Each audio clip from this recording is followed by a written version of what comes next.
to LOA Today. I'm Walt Thiessen. With me today are Louis D'Souza and Anne-Marie Young. This is your Daily Dose of Happy. We are so happy you decided to join us today. Our planned guest for today apparently got hung up somewhere, so we're not quite sure what's going on with him, but we figured we'll just keep going anyway on our own. And we were kind of kicking it around a moment ago, like, what should we talk about? And Louis threw out artificial intelligence. He also threw out something else, but we threw that one out really quickly. So we're going to stick with the artificial intelligence one. It does actually raise an interesting question. I mean, is there any intelligent life on Earth? I sometimes wonder. I mean, maybe you guys have opinions about that. But yeah, only artificial intelligence. That's only artificial. I know it is. I'm glad there's some. Well, but it begs the question. I mean, if you don't have any actual intelligence, how do you create the artificial intelligence? Well, I've got a 10-year-old here who knows everything. So, see, there's the trick right there. All we have to do is just turn the world over to your 10-year-old, and we're good. Absolutely. Right? Yeah, he knows all things about intelligence. All. Actually, AI has become quite the topic over the last 6 Oh, to 8 yeah, months. massively. But I reckon Elon Musk with the advent of chat. Was it chat GBT? ChatGPT. Yeah. So a little history on that. Microsoft bought out ChatGPT and has added it into its browser. So if you go into Bing, sorry, say again. Is that a good thing? Yeah, I mean, for me, it has been useful. Okay. So I wanted a logo for a website, and I didn't want to pay any of these guys, and run through their crappy little programs. So I went to Bing and I went to the chat function, which is ChatGPT. It's the second tab on. So you've got search, normal search, and then you've got the next one is ChatGPT, which is just called chat in Bing. And I said to it, can you create for me a logo based on soaps? Or something to do with soaps and bubbles for a logo for my website, and literally a logo.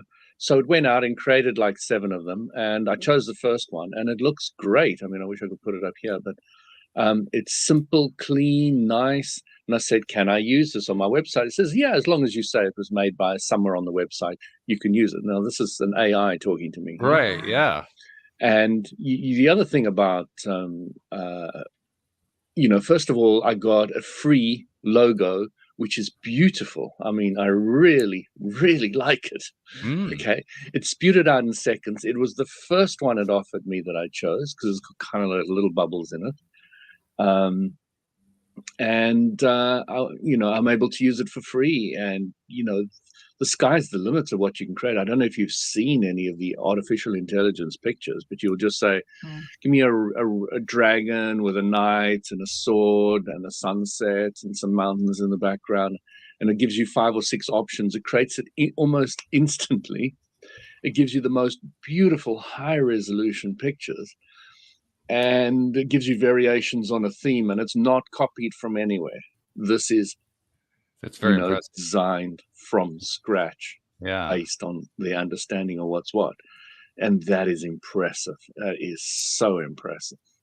Now, as I understand it, AI is basically drawing, especially like a chat GPT, they're drawing from the vast body of knowledge that's available on the internet through Google and Bing and search engines like that. They're drawing on the understanding of what a dragon is and what a knight is and what a mountain is, but it is creating it from scratch, digitally from scratch. Which is impressive. Not cutting and pasting any bits and pieces. And it's a unique thing, so there's no copyright protection on it, etc. And it's offering it to you completely free, And, if you're a company and you're making logos and whatever, somebody says, make me this logo. You can do it in seconds, get ChatGPT to do it, and then sell it on, Fiverr folks are having a great time.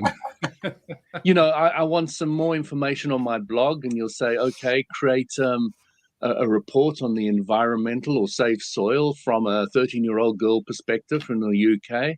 And it'll create a nice couple of pages of stuff, and you just post it. That's the thing. We won't be needed anymore.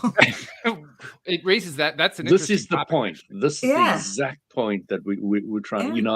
I'm saying to my daughter, you've got to be able to do something that artificial intelligence cannot do. You've got to be thinking in those terms. If you're studying or learning and anything that Google or AI can answer, you're wasting your time. And it begs the question, what can you do? Well, it also kind of begs the question of what are the limits of the AI? And the reason I say that is I tried an experiment last week. I tried having the AI write the description for a program here on LOA Today. I fed in the name of the guest, what the 3 or 4 words, what the guest is all about, and said, okay, write me an article about that. And it did. And the guest told me that about 80% of the article was great, and the other 20% was totally and completely inaccurate. So there are limits. I mean, of course there are limits. Absolutely, but you now only have to tweak 20%. Yeah. Well, yeah, but nevertheless, you have to be aware of that, though. Because I mean, I would not have known that she didn't attend the University of Illinois Chicago. That she actually attended Western Connecticut State University, because the article told me just the opposite. How would I know? Yeah. The other thing is there's some political figure in Australia who's suing ChatGPT because it said he was in prison for this and that.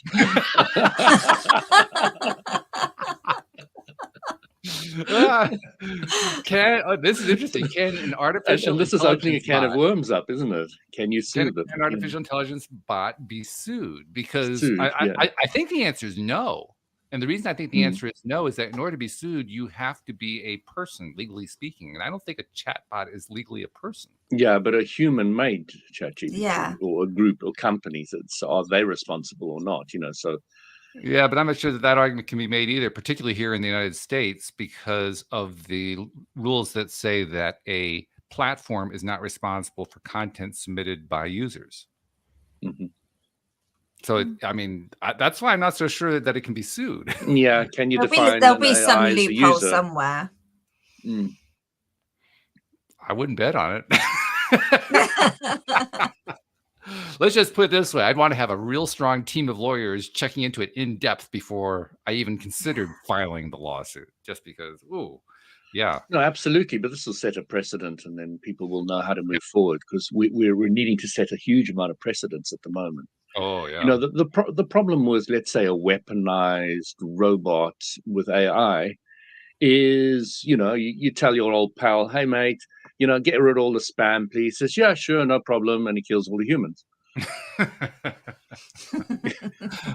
Which is probably a good reason to not give nuclear weapons to the chatbot. So, it's just trying to point out that's an arbitrary scenario. But, first of all, I imagine AIs are weaponized by the military already. Oh, maybe in the form of drones or even some robots or whatever, Well, even without ChatGPT, I mean, this kind of bot activity as a form of weaponization, as you're describing it, has been going on for decades now. It's been going on for a long time. And I mean, the news over the years has covered what some of the main actors are in that arena. So yeah, there's nothing new there. I think what is new is the degree of creativity. Or seeming creativity. Is it really creativity? I'm not really sure about that.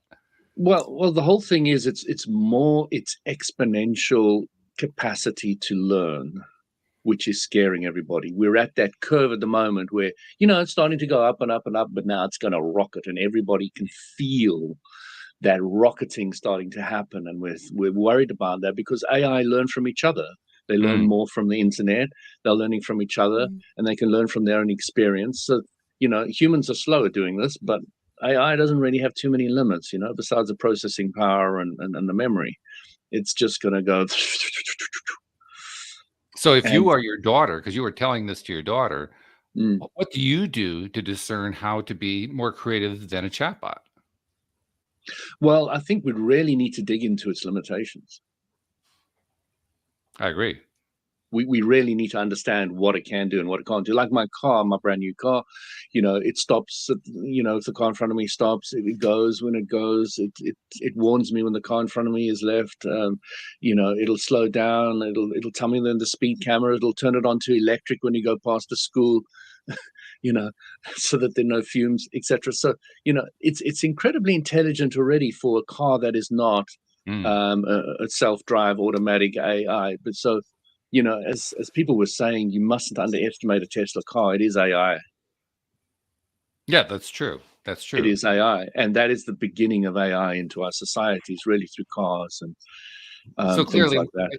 Clearly, a career path then is a path that investigates and in some way leverages discoveries about what the limitations of AI are, and then figures out a way to take those limitations out of the way, so that the AI is getting stronger and stronger and stronger and stronger, and more ubiquitous and more capable of handling almost everything. Which leads us back to the original question: how do you, as your 13-year-old daughter, how do you navigate that world? How do you what's the strategy? Because the strategies of old don't work anymore. I mean, that the landscape has changed so totally. The old strategies do not work, and it's going to change a lot more. And a lot, and you know what? Sadhguru has been brought in by the AI guys to chat to them, and he's just like, "Why the hell are they bringing me in?" And there is a very valid reason for it, because he really has a very unique take on it, and it was a while since I watched that, but I really need to go back and understand it, because he really shows the limitations of what AI can and cannot do, to a level of clarity which I haven't seen anybody else do. And when you say really limitations, do you mean like what I would call hard edge limitations, edges that can't really be exceeded? Yes. Because he really talks about the soul and its creativity and that aspect which created AI, and I think he brings up this example. These guys were saying, look what the AI can do. It can do this and that and that, and all the rest of it. And then he was saying, it can it can create this and that. And he says, well, can it create a planet? Where are you going to get the soil from in the first place? So he goes back really to the absolute basics. Where are you going to get the foundation from? Yeah, I'm not sure that's a valid criticism, to be honest. The reason I don't think it's a valid criticism is I'm doing a very poor job of trying to transfer something I watched about a year ago. Let me tell you why, though. I understand what he's saying, but he is skipping the element of time. You give the AI bot enough time, it's going to figure out how to accomplish all those things. How to accomplish making a planet? I don't know, yeah, or universe. Sure. Yeah. Yeah. Let me give it to you. Let me give you the analogy another way. Yeah. I'm going to go to the realm of spirituality, actually more toward the realm of religion, because that's really where this idea comes from. The idea of a God, and that humans are made in the image of God. That's an idea that pretty much is found in almost all the major religions. Certainly Christianity, to a lesser extent, kind of Islam, not quite, but kind of. And well, anyway, I won't go into that kind of criticism. But my point is, if we are created in the image of God, and in fact, we've talked here on many occasions about if we are spirit, if we're source energy, and we're created of and by source energy, and we are self-created in that sense, then anything that we create is also going to be based in source energy. It's going to be an extension of the creative process. So why isn't it not only possible, why isn't it even likely, because I think it is likely, why isn't it likely that artificial intelligence becomes just as, quote, intelligent as humans are? No, it'll way supersede humans. Well, okay, but I mean, the point, at least catch up. At least catch up.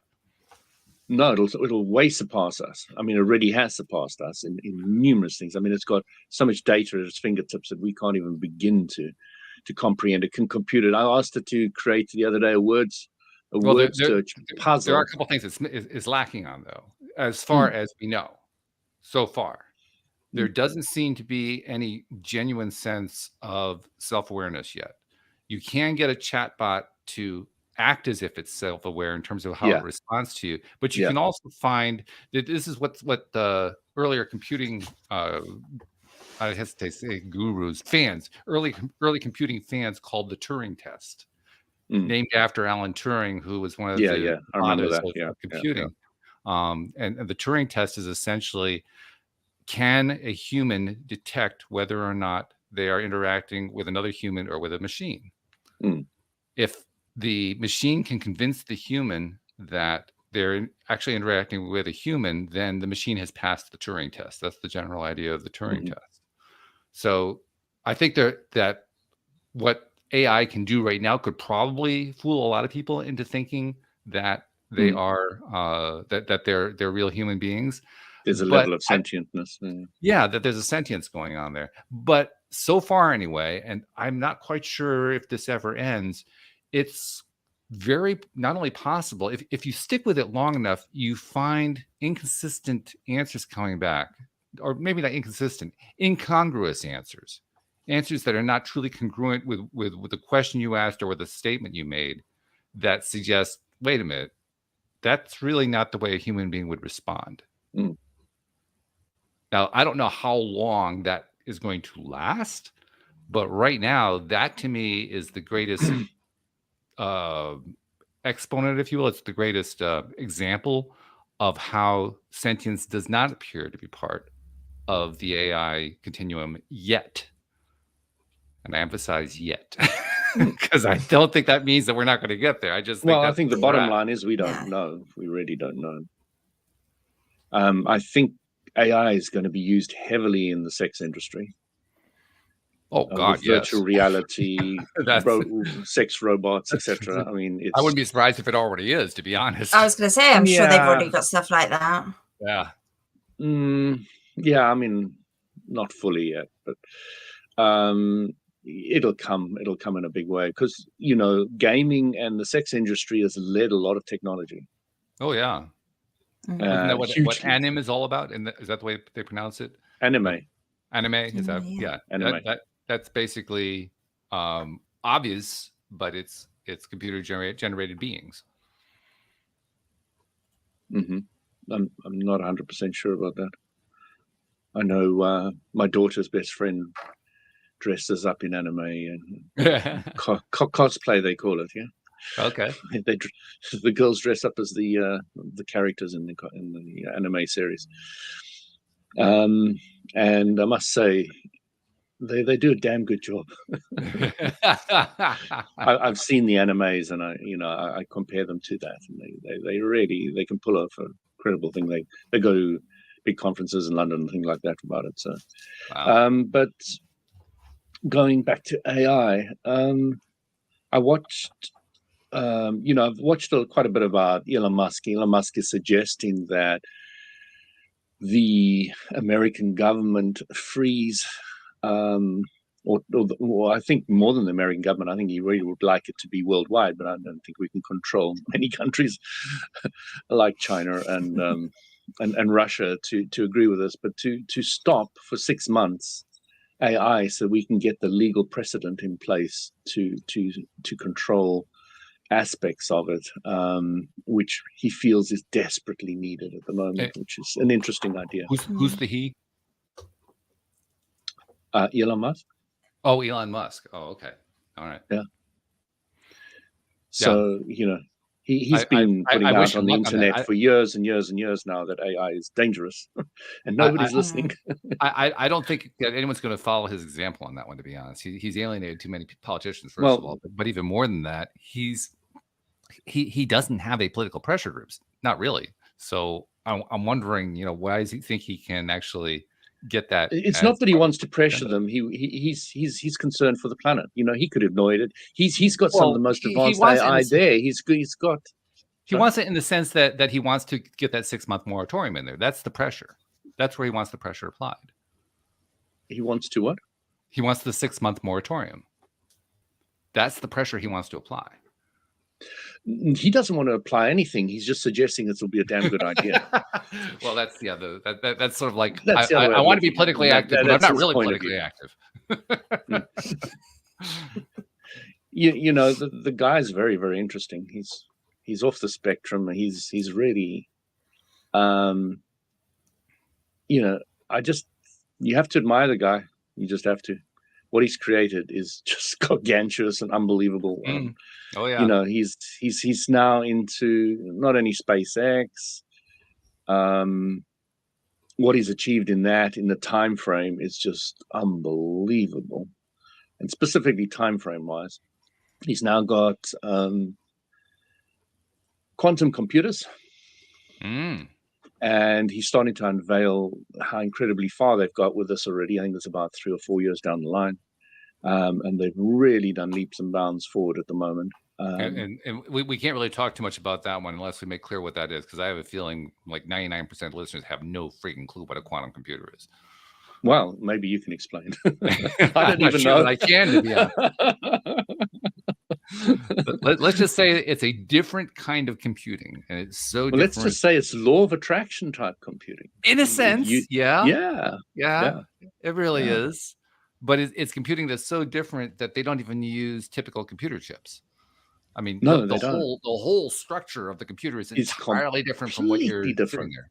Yeah, completely different. And when you look at the design and how it looks physically, it's really wacko. It looks like something alien. It really does. It does. And to make things even more confusing, when you try to understand how to program it, it's really confusing. I mean, it is like there is nothing that fits. There's no precedent. The way humans think. Yeah.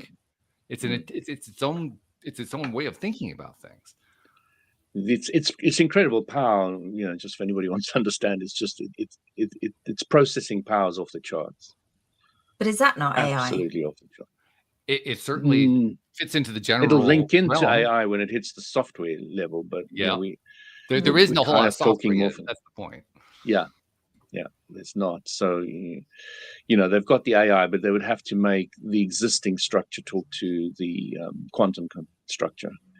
So you know, these are just I was just going to say the basic goal, by the way, just so, I mean, because we aren't really giving a good description of what quantum computing is, because we have trouble describing it ourselves. But the basic goal with quantum computing is to take problems that are really, really, really hard to solve, even for computers. You know, just I'll give you an example that nobody really wants to have happen, but it's going to happen at some point. Imagine a computer that could figure out how to break through encryption so that they could steal everybody's credit cards. Again, I'm not saying that we really want that, but that's the kind of thing that mathematicians think about. And theoretically, quantum computing can do exactly that. Practically is the part that we're not at yet. The level of practical programming through quantum computing it's preschool right now. It's really, really in the earliest stages. But the fact that they can do it at all is the amazing part. I mean, they can actually get these things to do these incredible calculations really, really quickly. Like, whoa, how did they do that? So just to give you an example, I heard about this many years ago, but they have designed a technology that if I want to send you an encrypted message, Anne-Marie, I encrypt it with a quantum computer with a quantum key. And if anybody just thinks about cracking it on the way to you, it'll self-destruct. Think about cracking it. It'll self-destruct. Which leads to new levels of cyber warfare. Absolutely. This takes it to another level that you haven't even dreamt about. This world is just changing. You have no idea. I think I like the simplicity of life as it is without all this. Isn't that an interesting description, Louis? She describes it as simplicity. What we're dealing with right now, smartphones and laptops and clouds and so forth, 25 years ago wasn't only not simplistic, it was incredibly difficult to understand for most people. Now it's simplicity. Oh, so I'd rather get rid of those as well. I want to get rid of them. Get rid of it all. You know what many people don't actually really appreciate is how smart your smartphone is. Yeah. I mean, you know, it's far smarter than any of us put together almost, you know? one of those phones has got more knowledge, understanding, and computational power to do incredible, mind-blowing intellectual things, which we can't, Well, I have a question about one of those. I certainly agree with the knowledge. Understanding, I'm not sure about that one, because again, that we're Again, starting to talk about consciousness at that point. Yeah, we're starting to talk about that level. So I'm not 100% sure of that one. Yeah, it's a difficult one. Yeah. I mean, each time maybe the there phone is a level of crashes, understanding you get there. an argument in your favor, but other than that, I always like to think of a computer crash or a smartphone crash as a device saying, "Stop! Enough of this craziness." But I promise you, there are a huge amount of people that are using this in the workplace now because it solves a lot of little problems. A lot of little problems, Okay, I have to write a letter to the school. My daughter's sick. Hey, ChatGPT, my daughter's got diarrhea. Can you create a nice formal letter to the school? And bang, there it is. Send it off. But can you create me a I want to get married and give me a what do you call those things that you hand out to people? Inviting them to the wedding, an invitation. So wedding invitation, can you create for me a wedding invitation? Like my wedding, it's going to be at Victoria Falls. We're going to do elephant rides, bungee jumping, white river rafting, and walking with the white lions. Can you add something in and produce it for me? And you can just imagine what AI can come up with, some incredible pictures and words. But are we going to get to the stage where people just no longer need to think and then stop knowing how to think? No, because they don't need to do anything what for it's themselves. going to do. So Anne-Marie, what has the dishwasher done for you? I don't use mine. Oh my God. I tend to do it by hand. I prefer it. Seriously. You have to use something else. What has your car done for you? Well, it cost me a fortune. But yes. Oh dear. Bad example, but you get my point. What it does is it's saving you time. Has the car not made you lazy? Has the car not made people lazy, Louis? Well, I would rather use a car to go to work and then do a exercise that is of my own volition, like white river rafting or parasailing or skydiving or something like that. So it's freeing up time for me to focus on doing things that I would never possibly have the time at if I had to go carry the water from the well, et cetera, et cetera. You can go on and on and on. So, I'd be happy if, it made my bed for me in the morning and made my breakfast. I'd be as happy as a pig in Palestine. Open the door when a guest comes. I'd be really, really happy. It just saves me time.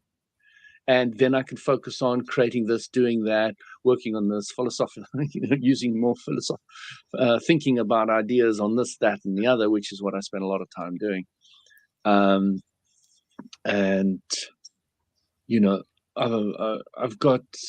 looking at making a new business now about super greens, which I told Walt about. I'm looking at the whole safe soil movement is very interesting. They're starting to do this all around the country, so they might have it near you, Walt. I don't know, around you, Anne-Marie, but they're giving away 100 free lessons of yoga. No, I hadn't heard of that. No. To 100 to 150 people, ideally. So they're looking for accommodation at the moment in the UK. And it's got to go through a whole approval process. And then they're going to be giving away free sessions, literally paid by the Isha Foundation, by Sadhguru. And this has been doing, I think they're spreading this worldwide. I don't know if they're starting in the UK, but he's actually in America at the moment, Sadhguru. It's an interesting way to basically spread what they're doing quickly. Exactly. So, they're going to teach people to relax the mind, meditate, wake up more blissful, blah, blah, blah. Some will get it, some won't. It doesn't matter. But they're offering this for free because, Sadhguru says if we can just get 1% of the people having a more relaxed mind and just, focused and and clear, then you'll start getting that cataclysmic effect of affecting your children, your family, your friends, your colleagues at work, etc. So he's working on that way. He's working on the soil way. There are other people, and there are thousands of different people with different groups doing this. It's not just Sadhguru. There are hundreds of different groups doing it in his own way. Although I think Walt will have a beef with this. Jordan Peterson is doing the same thing. He's starting his own online university. He's spreading his message in many, many different ways. He's helping people just get up and clean their room, start from a really basic, simple place and all the rest of it. And his 12 steps are really basic. I mean, they're really, really basic. Just getting people to have a sense of connectedness and down to earth and loyalty to themselves and honesty, which he's promoting. And he puts up a video and he gets about 4 million in a week or something views. And there's other people and other people and other people. I can go on and on and on about a lot of people that are sharing their message and their way of doing things. And I'm just getting excited about they now have the power and the leverage of the internet, which is opening a massive scape for all these guys to promote their stuff.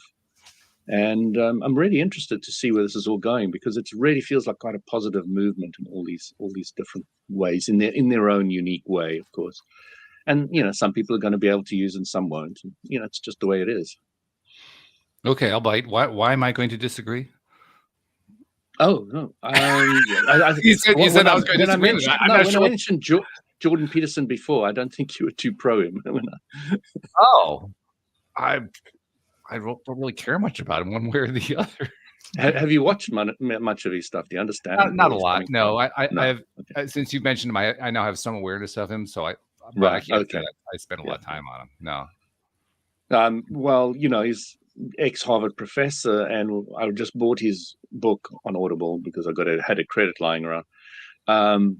And to be honest, this is why I wanted to speak to you about politics a little bit, because there's many things he's bringing up that I was completely unaware of, like common law in England that was created. I was fascinated by it. I was completely unaware that it was based on the premise that everybody has freedom. Then when you have a conflict, then you will get the guys who resolve it into the thing, and then that will become a structure which will then start integrating into the society, whereas opposed to the top-down structure, where the government just says, you stop doing this or you do that or you do that, which is an enforced thing from the top down, where the common law is from the bottom up. So that's why I wanted to ask you if you knew much about common law, because it's something I'd never really understood before.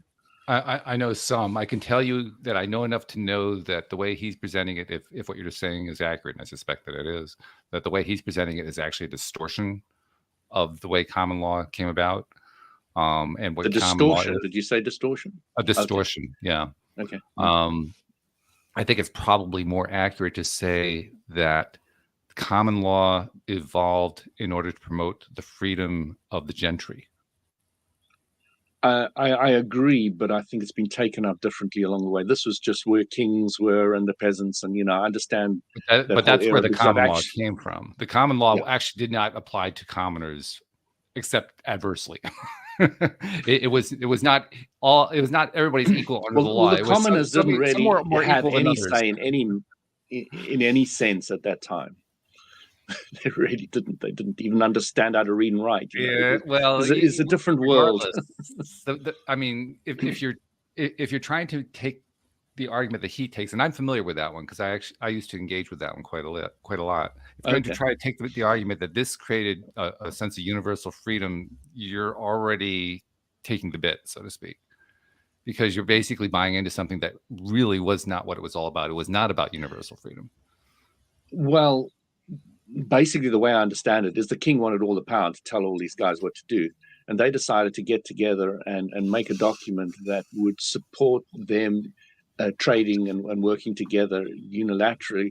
Even that's misleading, because the document that you're referring to there is the Magna Carta in Britain. But the the development of common law, is it? It is. It's quite different. Yeah. It I is. mean, perhaps Okay, it's a piece of it in a sense. It's sort of like, in some ways, it's like a foundation stone of common law. But common law isn't a single document. Common law is a collection of, essentially, they were small court rulings that developed into a body of understanding, and that body of understanding was routinely followed by the court system in the UK, or particularly in Great Britain. And as it was followed, it became it's like anything else that becomes just part of our culture, you know, our tradition, so to speak. Our tradition is, well, we always do it this way, so that's why that's the way it's going to be, and that's the kind of evolution that the common law created, in a sense. And so America used or was built on common law? Yes, no? Well, it was heavily influenced by common law because the majority of settlers in the U.S. came from Britain. And so they were already socialized in the way Great Britain thought about things. So in that sense, common law came over to the U.S. And since before it was the U.S., when it was the American colonies were governed under the precepts of common law, because the colonies were owned by owners in Great Britain. So you know that structure was kind of imported, so to speak. And then it has it has played a significant role in how law in this country started and evolved. So is it Singapore, if I got that right? A country that's doing incredibly well for itself. One of many, yeah, sure. Yeah. So from what I understand, that country, Dubai, somehow or other has used the same principle. And some countries in Africa have used this principle. So they basically destroyed their political structure and built it up from common law based on the principle everybody's equal. And when you have a dispute, then you create rules and then you move it forward. And they say that this is one of the most economically successful. I mean, in 10 years, Dubai changed from almost nothing into, you know, have you seen the pictures of Dubai? It is gargantuously amazing. So they're saying it's very, very, very good for economic growth. I'm not sure if I go so far as to say that they grew out of common law. I would say that common law influenced them, just as common law influenced the growth of the U.S. and common law influenced Australia and New Zealand and other countries that were Canada, other countries that were formerly part of the British Commonwealth. But did common law build them? I'm not sure I go that far. I don't think that's necessarily accurate. Because this is just something I'm completely unfamiliar with, which is being started to be brought up on many different levels in different ways. And, you know, the thing with, you know, save soil and help the planet, etc., the thing that I'm coming to really understand is that, you know, when people have got a lot of money, they really care about the planet. When they haven't, they're not interested at all, which is very logical. Sure, that's the pyramid of needs. That's the Maslow concept. Maslow's hierarchy of needs. Yeah.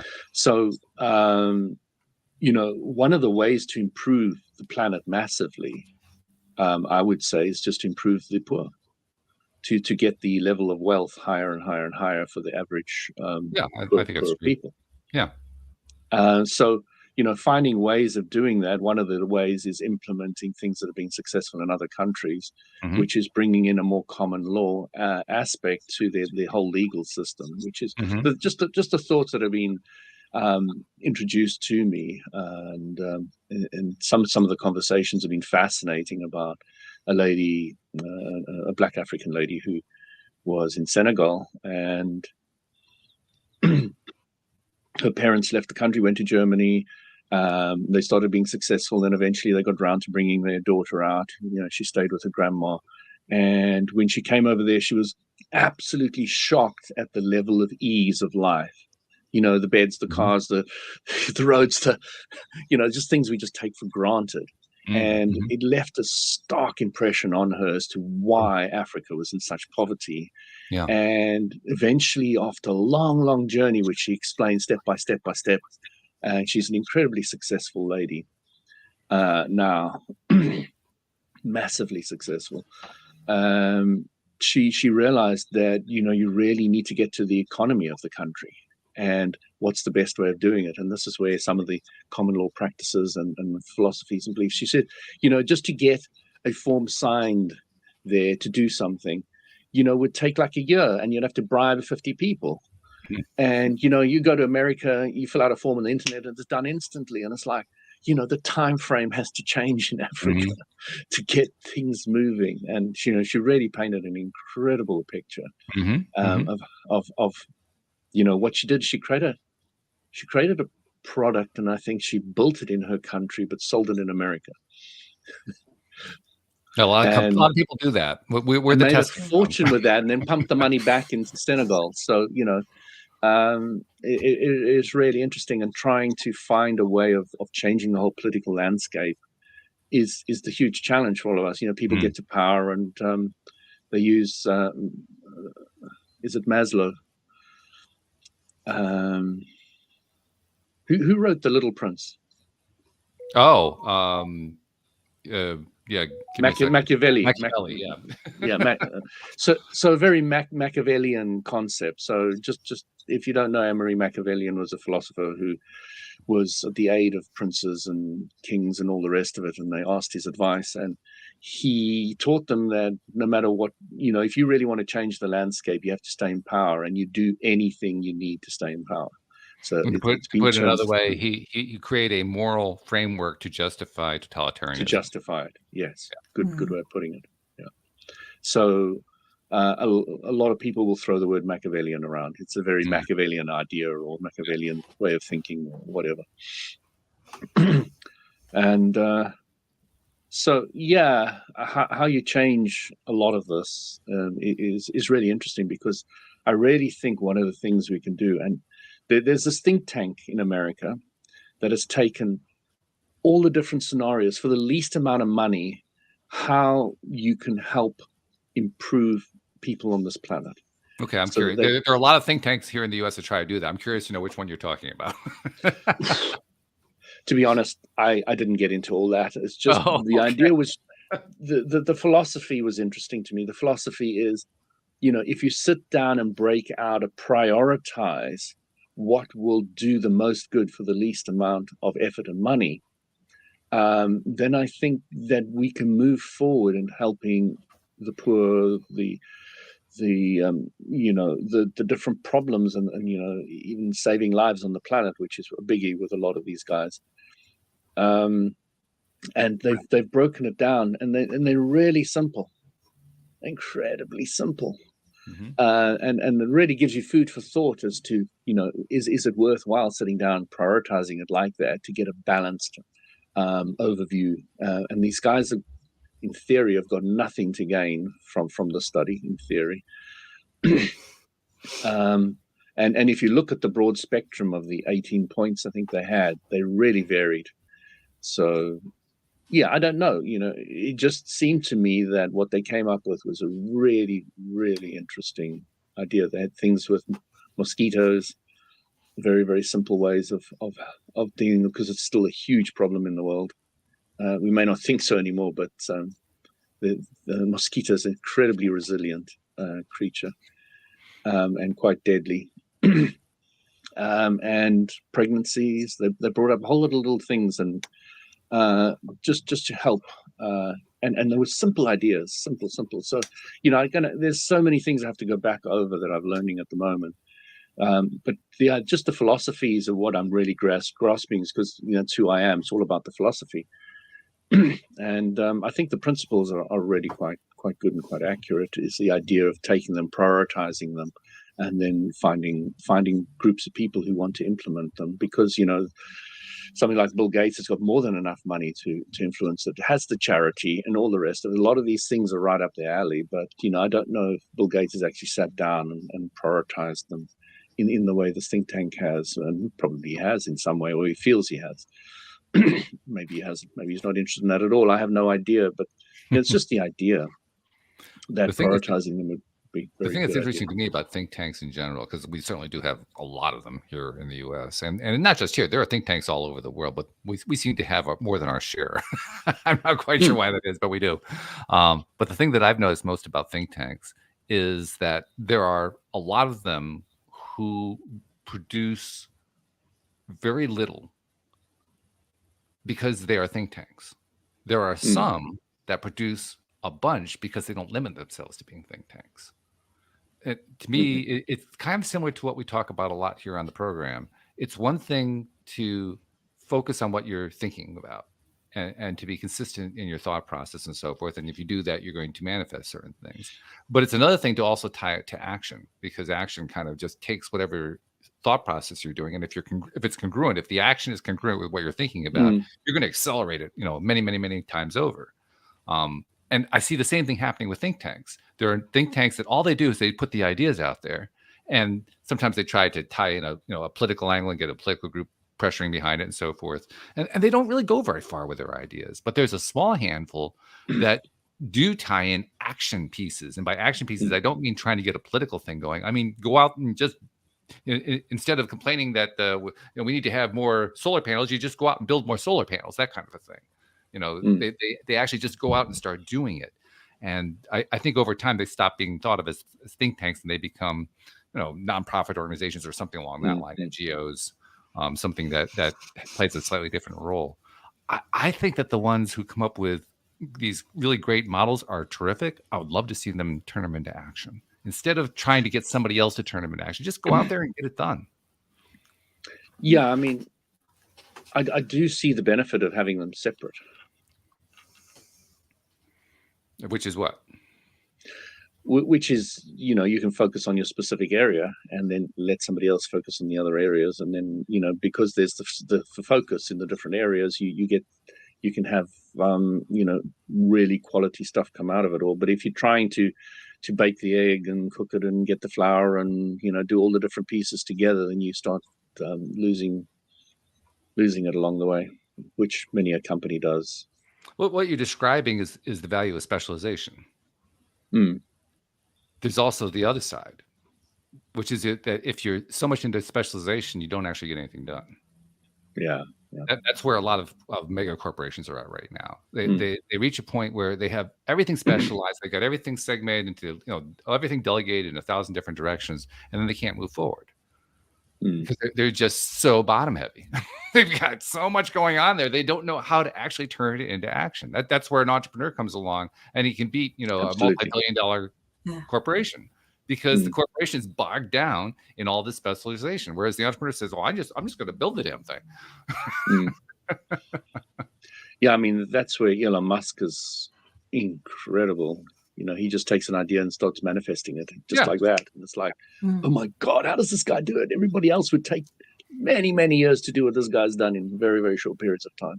I've said before, one of the things I admire about Musk is the phrase. I think he came up with this phrase. I'm not sure if he's the one who invented it, but he certainly applies it. I know he applies it in SpaceX, and I think he applies it in his other ventures as well. And that is fail early, fail often. Yeah. In other words, don't worry about trying to get it right. Just go out there and screw up, because you're going to learn a ton from it. Yes.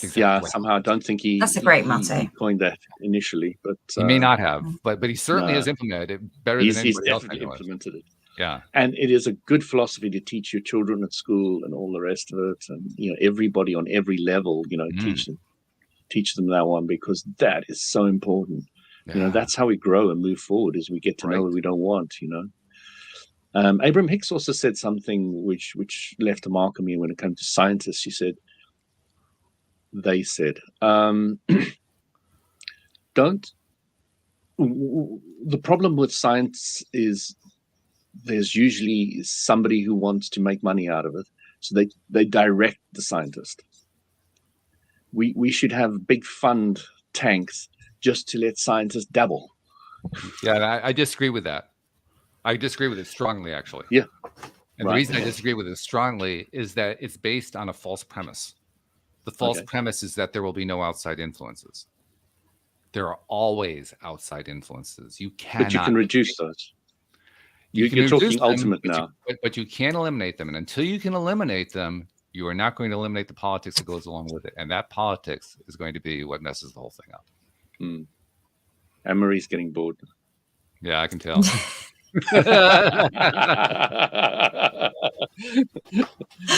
But when a conversation is really going well, you can you can kind of feel it, and I'm starting to become more and more sensitive to that. So, I'm trying to find out when somebody else is not completely in with it and listening and all the rest of it. So, I'm trying to change it up. I have been listening. It's very interesting. It's just some of the subjects is just not in my radar. I know, but you can really start picking up when a conversation's really working well, and people are growing out of it. I was watching Jordan Peterson speaking to some Muslim.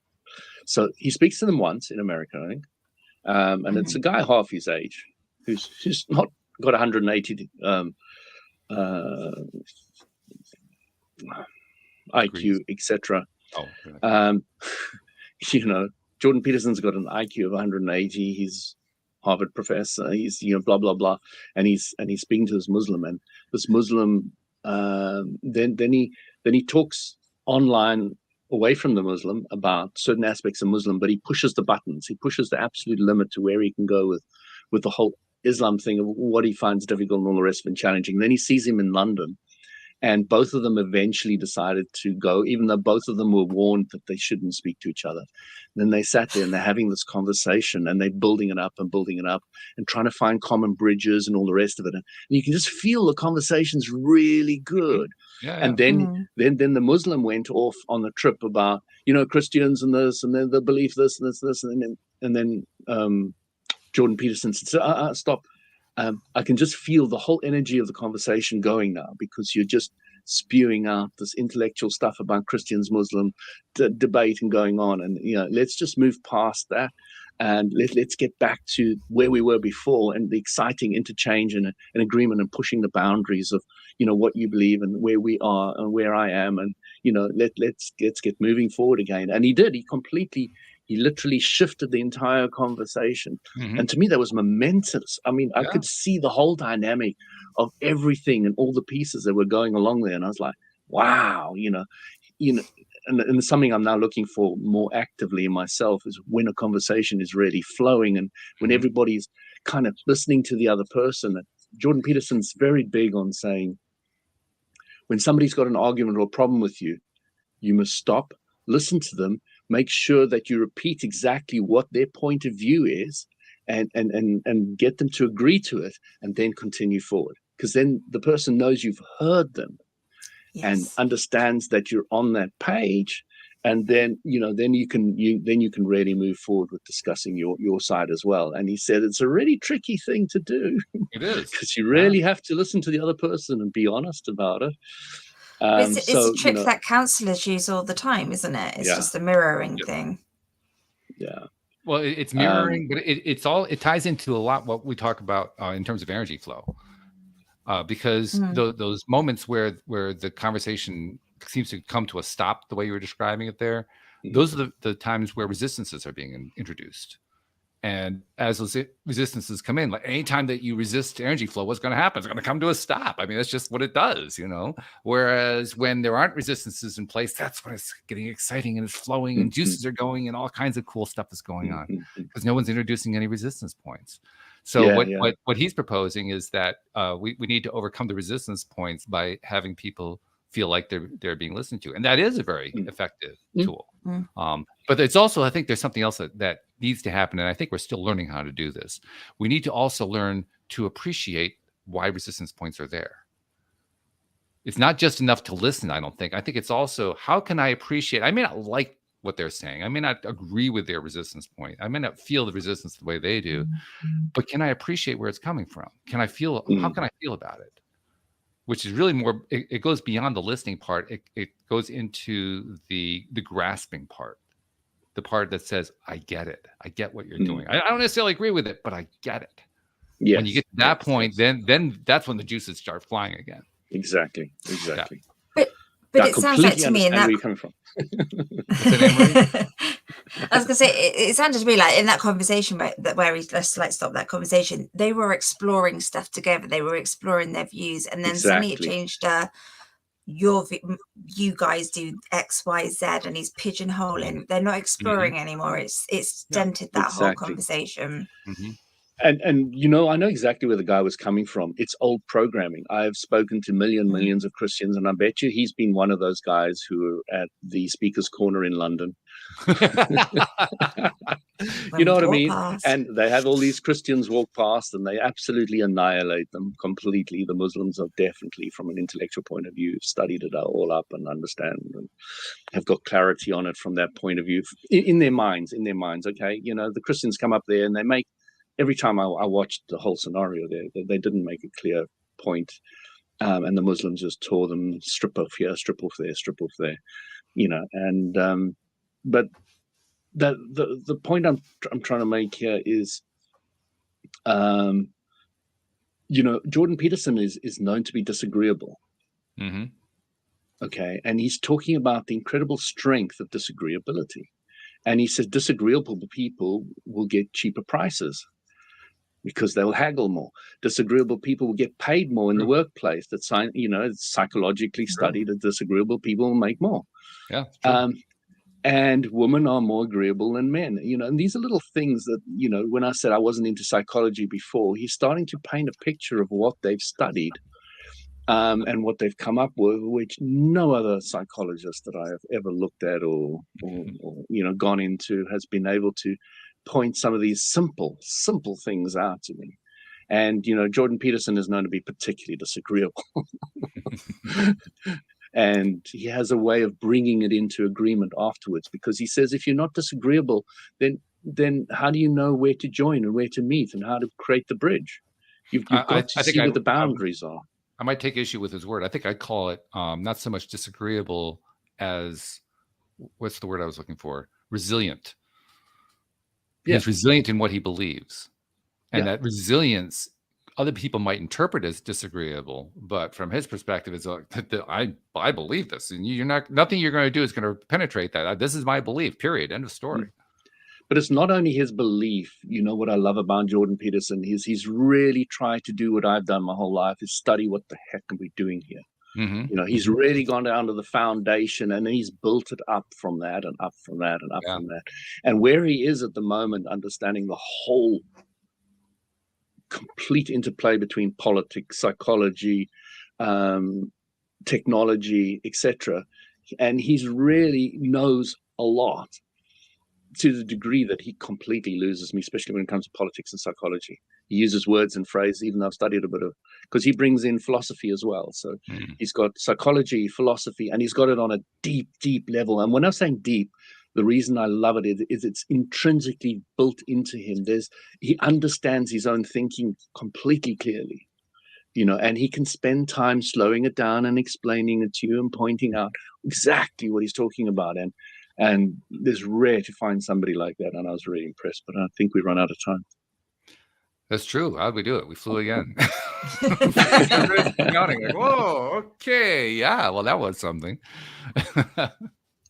Now, I mean, just one thing about disagreeability. If you think X Factor, which judge sticks out? Say again? If you think of X Factor very quickly, which judge sticks out? Oh, I'm not familiar enough with X Factor to give you an answer. Sorry. Yeah, will it be Simon Cowell who argues with everything? Absolutely, and who's disagreeable, but in a very interesting way. People really, you know, respect his disagreeability. You know, they have a lot of time for his decisions, and he's been incredibly successful with them. But what I'm trying to point out is the disagreeable ones tend to stand out in society, and they tend to forge greater paths than a lot of others, which is something I've never really thought about. And, you know, I think your word is correct, Walt, the resilience aspect, because when you know what you don't want, you have a good idea what you do want, and what comes out of that is great resilience. So yeah. I think also that the people who we would label as disagreeable are the ones that get our attention, but there are a lot of other people who are resilient, who have learned how to disagree without being disagreeable. And so we don't think about them in that same sense. And yet they have exactly the same qualities. And in fact, I would suggest there are more of them than there are of the, quote, disagreeable ones. Yeah, I mean, you can see the stress, the disagreeability aspect of Jordan Peterson's put on his body and his health, you know. And, you know, if you listen to his story, he's really suffered a lot in that arena, because he really takes it to heart, like Louis would tend to brush it off more. He really, if somebody attacks my character, I really want to look into it and I want to study it and I want to, feel it all and break it down and build myself up stronger. But, which I kind of do too. But, I'm a little more Teflon coating than he is, definitely. I think we have a new nickname for you, Teflon Louis. I like that. Yeah, yeah, I've been called that before at work. One guy came up to me and says, "You've got such a bloody thick Teflon coat."